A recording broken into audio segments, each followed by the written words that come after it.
Something is following us. I'm gonna need you to remain still. Hello? Hello?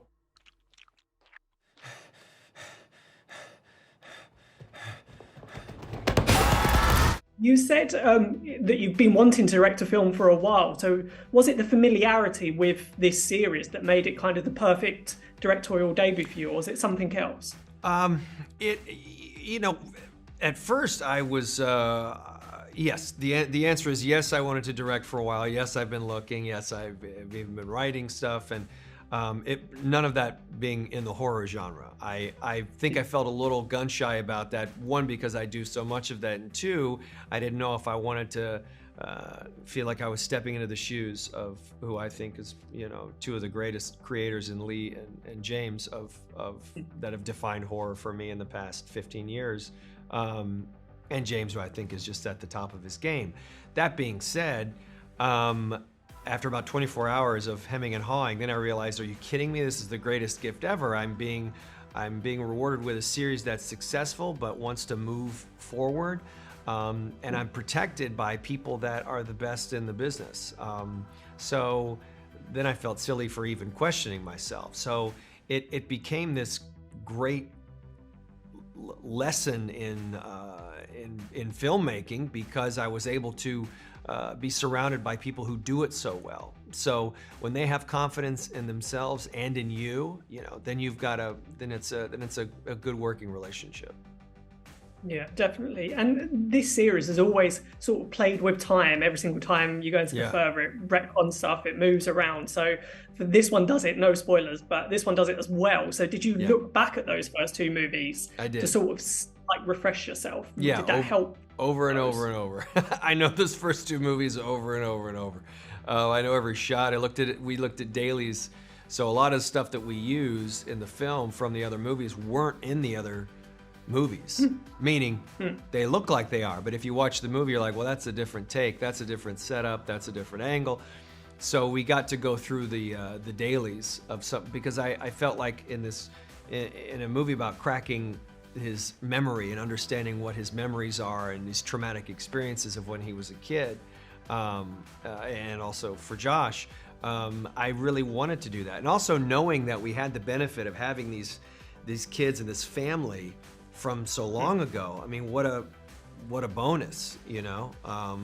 So I wanted to, I wanted to use that footage if it made sense. And I think the fact that we weren't doing it as a gimmick, I wanted to go into the most traumatic experience they had, which in my opinion was that laundry room sequence, and what can be worse than your own husband and your father coming after you, regardless of Parker Crane and who he's possessed by and all of that. That's almost irrelevant, because I think that was like, what are the repercussions of that specific trauma, of that incident? So then I saw these angles in there that James had used behind bookshelves and stuff, and handheld, and I thought, well, that could be Dalton's POV. So that's where the whole scene started for me. When Elise was killed off at the end of the first movie, you had no idea that more than a decade later you'd still be playing this character and have done so 4 extra times. I certainly have not, did not. And each time is truly a delight. First of all, reuniting this time with Patrick and Rose and Ty was really, it was very emotional. I mean, strangely for me for Lynn and for the actress and for the characters, so it was like threefold. Patrick is really, he was extraordinary, because not only is he incredible as the dad in this movie, since it is kind of a father and son saga, as well as everything else in the movie, but this new role of him as director and was pretty astonishing. He was calm, he was specific, he was able to switch from this to that he was busy, with lighting and directing. It was the end of the day. It was, I think, the last shot of the day. And boy, when he turned it on, there was Josh.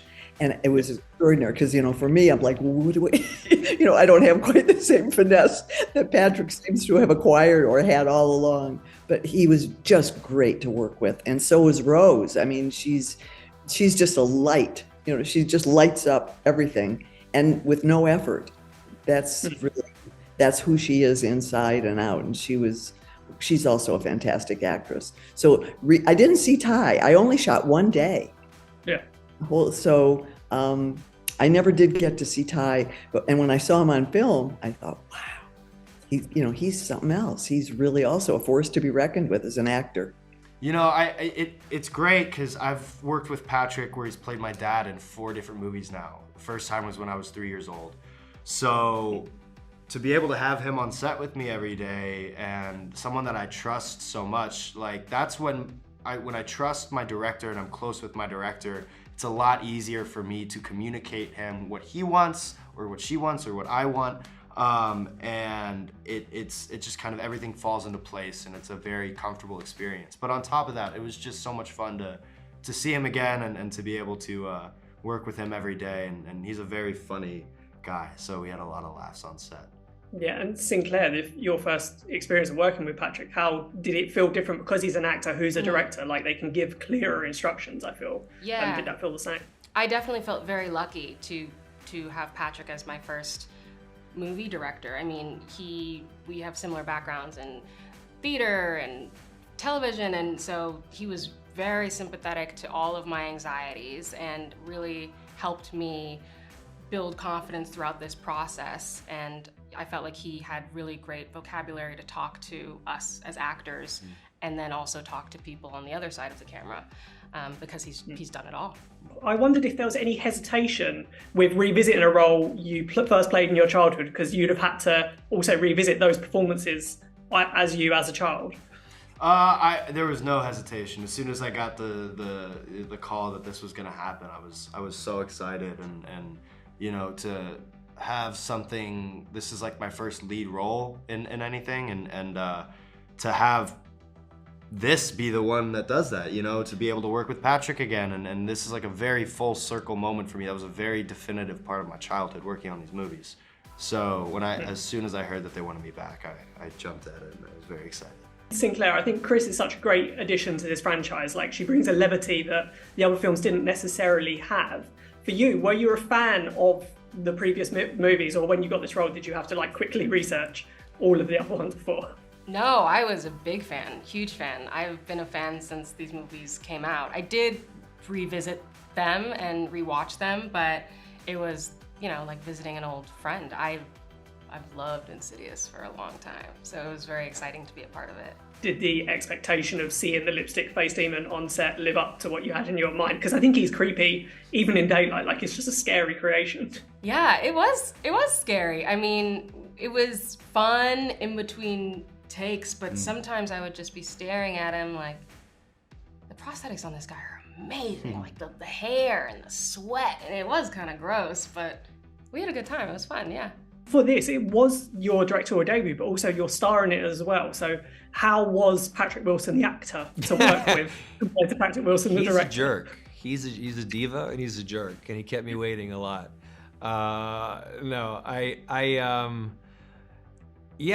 Sometimes I think it, I can't say it was seamless all the time. I know that I'm not precious about my performance, so I tried to give myself 2 or 3 takes and then get out of there. If I felt like I didn't get it, I would watch it back. And that was something that I encourage the younger actors to do as well. Certainly when they're starting out in their career, I don't want them to foster that opinion that a lot of actors have of not being able to watch themselves. I think it's important for actors to be able to do that. So, it was, if anything, it was hard to sort of get the camera movement right with a stand-in and then be in the shot. So, but all things considered, there's a long list of actor-directors that have done it, seamlessly for a long time. So I'm not gonna stand on any, think I'm definitely. important. Just finally as well, with this series, obviously one of the most iconic scares of modern horror, I feel, is that lipstick face demon behind Josh in the first movie. Yeah. And I feel this movie does it well, that they're not all just loud noise jump scares. They're used Yeah. effectively when needed, but sometimes it's like noticing something out of frame. So Yeah. how did you go about crafting those jump scares and making sure I the wanted balance them was there? different. I mean, I wanted them different. I wanted audiences, you know, Insidious is known for those jump scares. Mind you, you're not going to get better than that one behind my, it's not going to happen. I think it's been listed as one of the best jump scares ever. You know, some barometer or some, you know, that's tested it.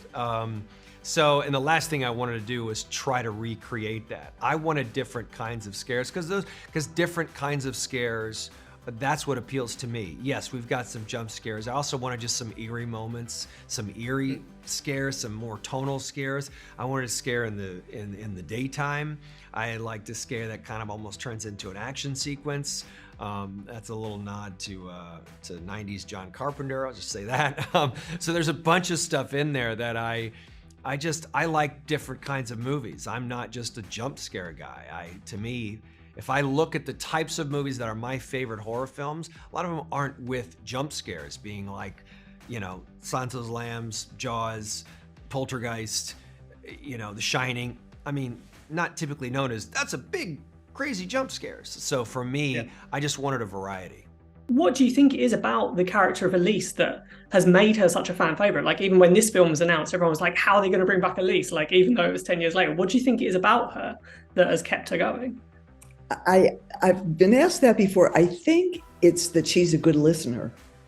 I know that sounds like a silly thing to say, but we don't listen. People don't. People are so busy getting ready to talk, again, that sometimes they really are not really hearing what you're saying. And Elise is quite the opposite. She has no, it's all about you, not about her. It's not about what I did. It's about what did you do?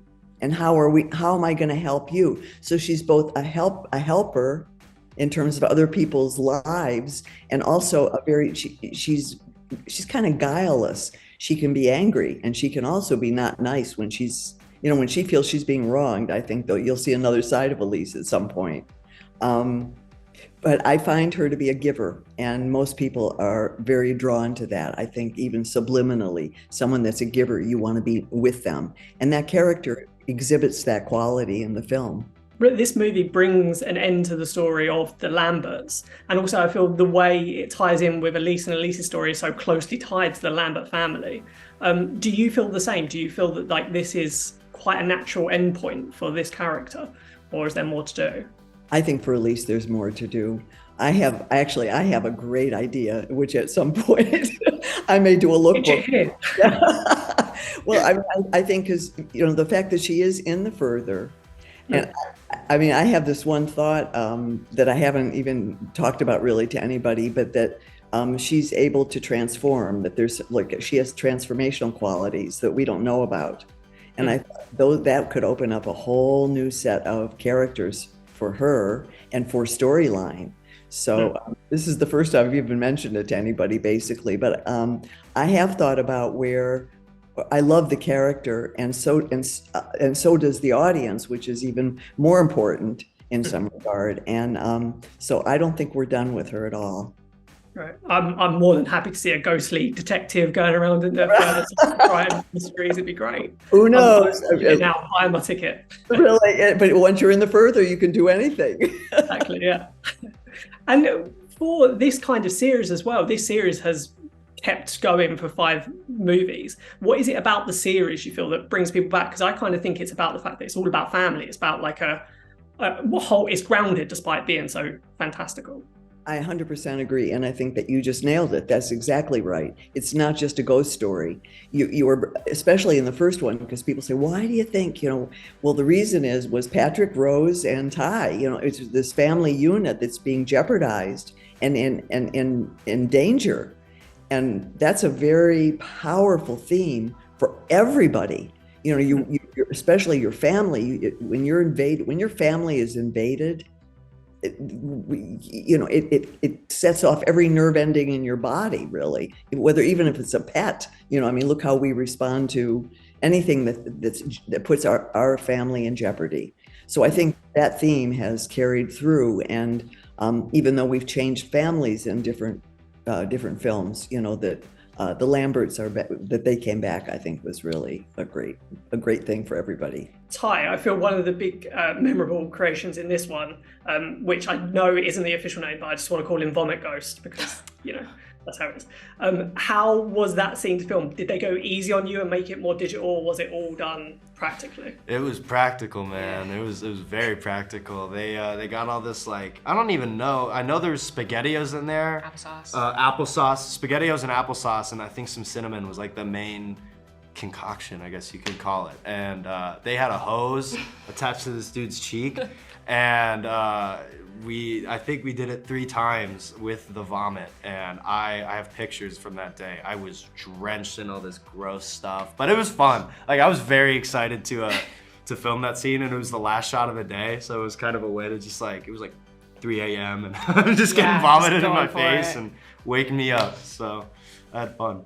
The cinnamon seems such a weird addition. Is it just to like make it smell a bit better on set for you two? I think it's something to do with the color of the actual stuff that was in there, but I think also probably for the taste, because it was getting in my mouth. So Sinclair, as your first, like, Ty's been in these movies before and horror movies before, but for you, how was it as an experience compared to other acting roles? Because I always talk to actors and they say they're just exhausting to do because you're always at this kind of height and sense of emotion. How was it for you as an experience? It was definitely a new experience for me. I'd never done a film on this scale before, and certainly not something that I was so familiar with from the perspective of being a fan.